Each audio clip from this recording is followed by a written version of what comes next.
Halo teman-teman, balik lagi dengan saya di Crypto In. Selamat malam teman-teman semuanya. Semoga hari ini luar biasa buat kita semua. Dan buat teman-teman di rumah yang dalam keadaan kurang enak badan atau dalam keadaan sakit, saya doain cepat sembuh teman-teman ya, biar kita bisa trading dan trading bareng lagi. Dan tidak lupa juga yang sudah subscribe dan dukung channel ini. Sehat dan sukses selalu buat kalian semuanya. Oke, di hari ini ya dan di malam ini saya akan bahas mengenai Saitama. Lama ya nggak update. Banyak yang nge-DM ke saya, "Bang, tolong update Saitama gimana nih? Gimana?" Saya cuma mau katakan ke teman-teman semua ya, yang Saitama Wolfpack ya. Sampai saat ini saya masih hold dan sampai saat ini keyakinan saya masih besar tentang Saitama teman-teman ya. Jadi saya nggak anggap bukan berarti. Jadi gini, teman-teman harus belajar tuh yang gini gitu ya. Ketika ada berita negatif, jangan buru-buru cut loss. Oke, ketika ada penurunan harga, jangan buru-buru cut loss teman-teman ya. Ya, karena apa? Ini dunia cryptocurrency ya. Bukan cuma satu koin ya. Bayangin ya, dulu aja baru berapa koin ya? Sekitar 10-an koin yang saya kenal ya.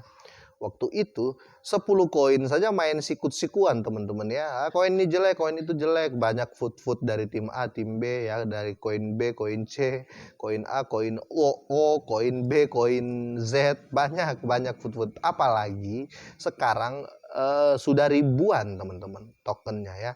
Atau koin juga sudah ribuan. Terus di sini juga sudah banyak website. Sudah banyak yang dibilang influencer.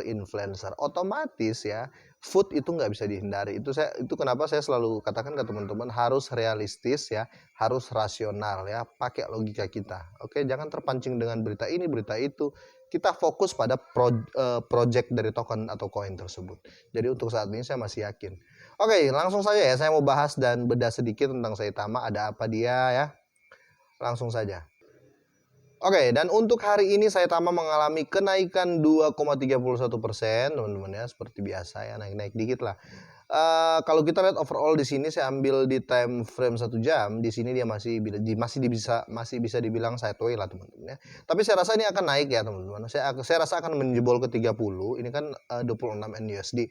Saya yakin akan jebol ke 30 NUSD teman-teman, karena masih dalam apa namanya ya? Ini masih tren bullish atau tren naik teman-teman ya. Saya berharap seperti itu ya. Tapi tetap dior ya teman-teman, jangan langsung telan apa yang saya omongin. Teman-teman juga research lagi, oh benar nggak ini lagi tren bullish sih, benar nggak sih ini.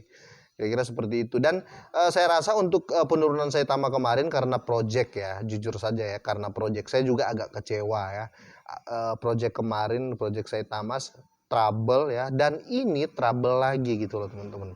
Jadi hanya karena itu bukan bukan penurunannya terjadi karena dia nggak punya project. Jadi teman-teman harus smart juga, harus bisa bedakan koin ini ditinggalkan orang karena memang dia nol besar, nggak ada project, devnya nggak kompeten dan lain-lain, atau koin ini turun karena trouble project gitu loh teman-teman ya. Itu kenapa keyakinan saya besar ya, masih besar untuk Saitama ini. Oke, kita lanjut teman-teman ya. Saya mau baca beritanya.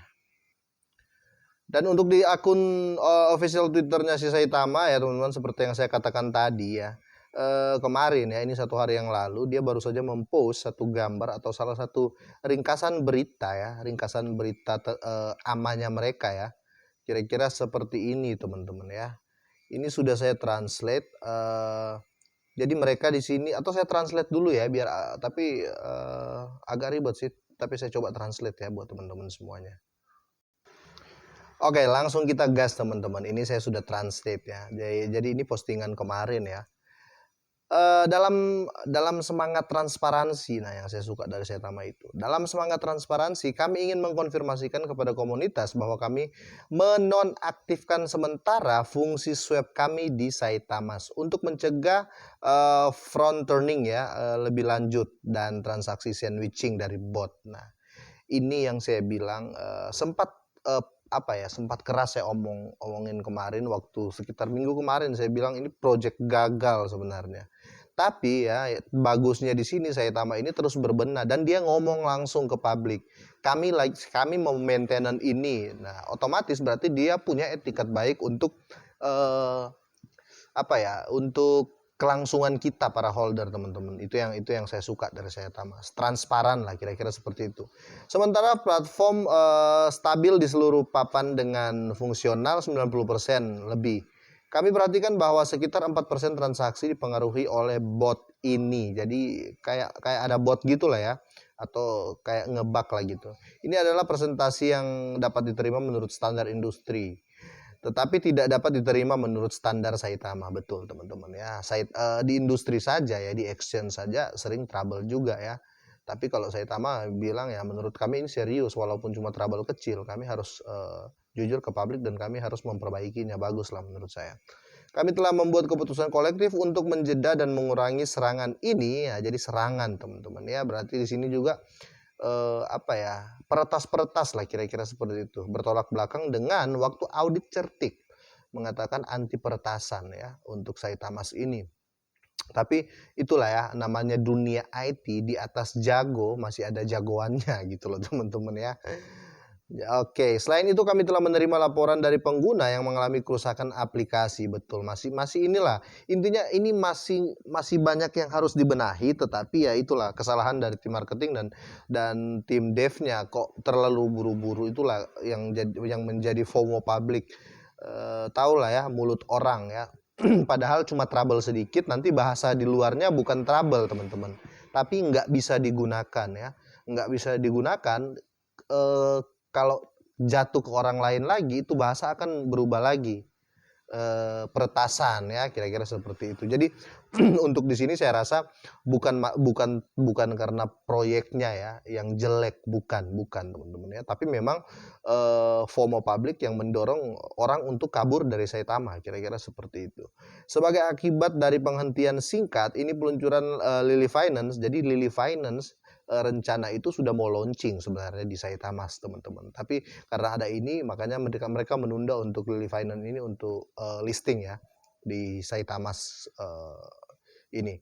Fungsi swap kami diaktifkan kembali. Sorry gini. Peluncuran Lily Finance akan ditunda hingga fungsi swap kami diaktifkan kembali. Tanggal peluncuran baru akan dikomunikasikan ketika kami memiliki informasi lebih lanjut. Jadi mereka menunda apa, listing ya teman-teman ya. Tunggu bagus dulu baru akan di listing koin-koin. Nah kira-kira seperti itu. Kita cek berita selanjutnya teman-teman ya.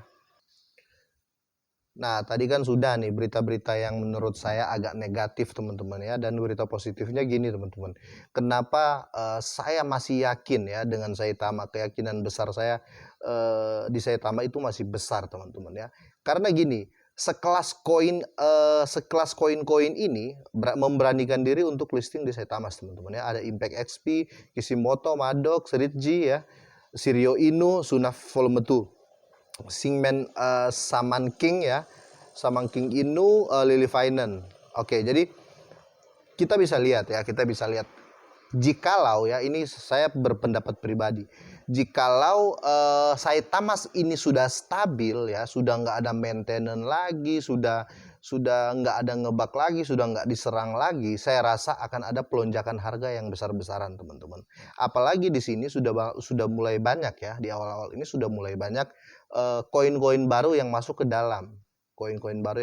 Jadi menurut saya ke depan akan bagus kok Saitama. Saya pribadi ya berpikir seperti itu. Akan bagus Saitama. Jadi untuk teman-teman yang saat ini termakan isu dan lain-lain ya, itu terserah kalian teman-teman ya. Tapi kalau saya rasa alangkah baiknya kalau teman-teman yang menggunakan uang dingin tetap ngehold Saitama ini teman-teman. Karena apa? Kita sudah rugi gitu loh ya. Kita sudah loss ya.